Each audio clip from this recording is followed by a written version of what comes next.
بسم اللہ الرحمن الرحیم۔ السلام علیکم ورحمۃ اللہ وبرکاتہ۔ دوستو، آج کی اس ویڈیو میں آپ پڑھیں گے مدنی قاعدے کا سبق نمبر 6۔ سبق شروع کرنے سے پہلے آپ سے گزارش ہے کہ آپ اپنے موبائل کو فل اسکرین پر کر کے یہ ویڈیو دیکھیں تاکہ آپ کو بآسانی سمجھ میں آ جائے، ورنہ آپ کو چھوٹا دکھائی دے گا تو اس لیے یہ سبق سمجھ میں آنا تھوڑا مشکل ہوگا۔ اس سبق کو ہم ہجے اور روا دونوں طریقے سے پڑھیں گے، اور اس سبق میں حرکات اور تنوین ان کے بارے میں بھی تفصیل کے ساتھ جانیں گے، کیونکہ حرکات اور تنوین کے بارے میں گزشتہ اسباق میں آپ پڑھ چکے ہیں۔ اور اس سبق کے اندر حروف کی ادائیگی کا خاص خیال رکھا جائے گا، یعنی صاد کو صاد پڑھا جائے گا اور خواہ کو خواہ، قاف کو قاف، یعنی اچھے انداز سے ان کو ادا کریں گے مخرج کے ساتھ۔ اور ہجے کرنے کا طریقہ بھی انہوں نے بتا دیا ہے، جیسے کہ ملکن ہے، ملکن کی ہجے اس طرح کی جائیں گی: میم زبر ما، لام زیر لی، اب دونوں کو ملائیں گے تو ہوگا ملی، پھر کاف دو پیش کن، دونوں کو ملا دیا کن، جب پورے کو ملایا تو ہوگا ملی کن۔ اسی طریقے سے اس کی ہجے کریں گے۔ مثال کے طور پر یہ کلمہ ہے، اس کو پڑھنے کے دو طریقے ہیں، چاہے تو آپ اس کو ہجے کر کے پڑھ لیں یا پھر ملا کر پڑھنے کی کوشش کریں، جو طریقہ آسان ہے۔ ہجے کرنے کا طریقہ یہ ہے کہ آپ اس کی ہجے اس طرح کریں: نون زبر نہ، زا زبر زا، دونوں کو ملا دیا نزا، لام زبر لا، نزلا۔ اسی طریقے سے خوا زبر خوا، لام زبر لا، دونوں کو ملایا تو خلا، خلا۔ اور قاف زبر قا، تینوں کو ملایا خلق۔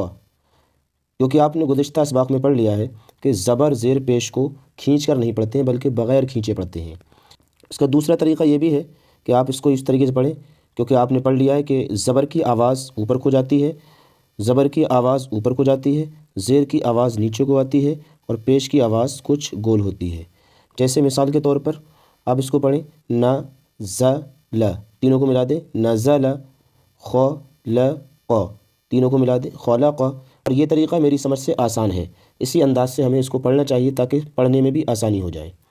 تو چلیے اس کو اسی انداز سے پڑھ لیتے ہیں: نا ز ل نزل، خ ل ق خلق، ص د ق صدق، ی د ک یدک، ب ل غ بلغ، ط ب ع طبع، ج ع ل جعل، ف ع ل فعل، ن ظ ر نظر، ذ ک ر ذکر، ک س ب کسب، ای بی لی ابلی۔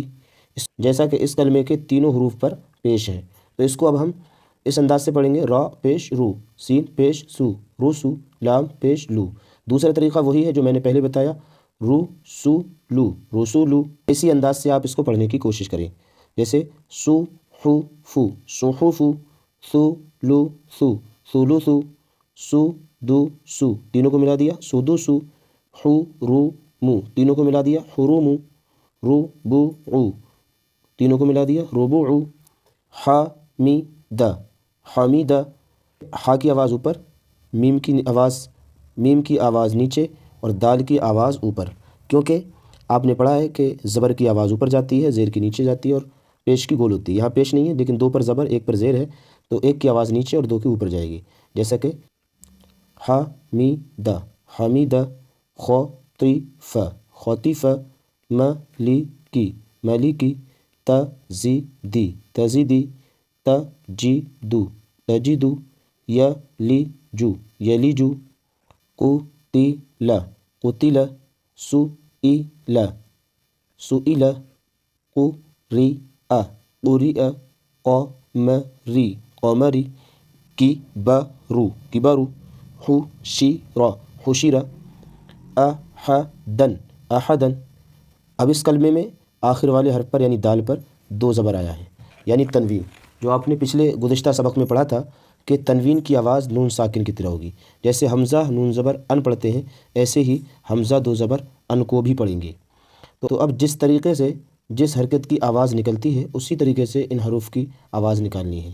مثال کے طور پر اس کو ہم اس طریقے سے پڑھیں گے: احدن احدن، مرضن، تینوں کو ملا دیا مرضن، عملا، تینوں کو ملایا عملا۔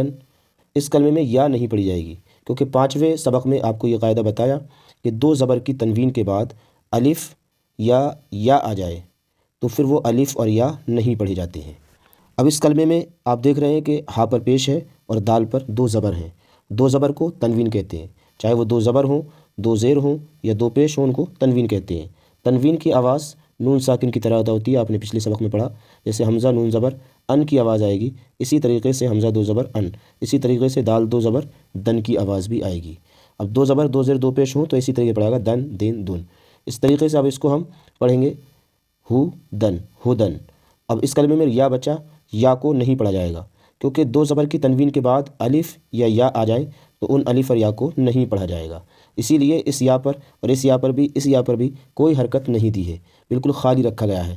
اس سے اشارہ اس بات کی طرف ہے کہ اس میں نہیں پڑھا جائے گا، جیسے ہا پیش ہو، دال 2 زبر دن ہدن، تو ون قرن قرن، مسدن مسدن، ثمن ثمن، سخط سخط، زلل زلل، فئة فئة، عنق عنق، نفر نفر، صمد صمد، غضب غضب، لعب لعب، أذن أذن، كتب كتب، درجة درجة۔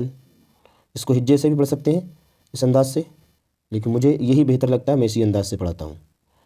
ہجے اس طریقے سے ہوں گی، دال زبر دا، را زبر را، دونوں کو ملائیں گے درا، جیم زبر جا، تینوں کو ملا دیں گے درجہ، پھر تا 2 زبر تن، چاروں کو ملا دیں گے اب درجتن۔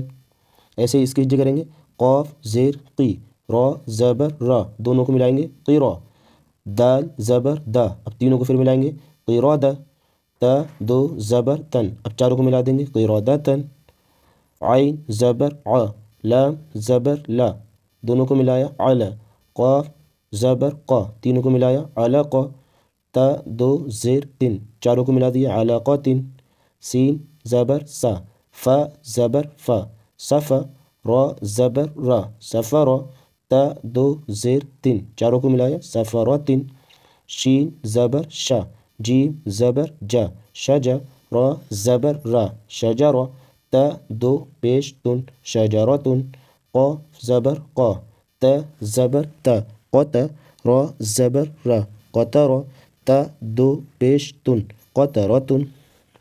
اس کو یوں بھی پڑھ سکتے ہیں، درجتن درجتن، قرادتن قرادتن، علقاتن علقاتن، سفراتن سفراتن، شجراتن شجراتن، قطراتن قطراتن۔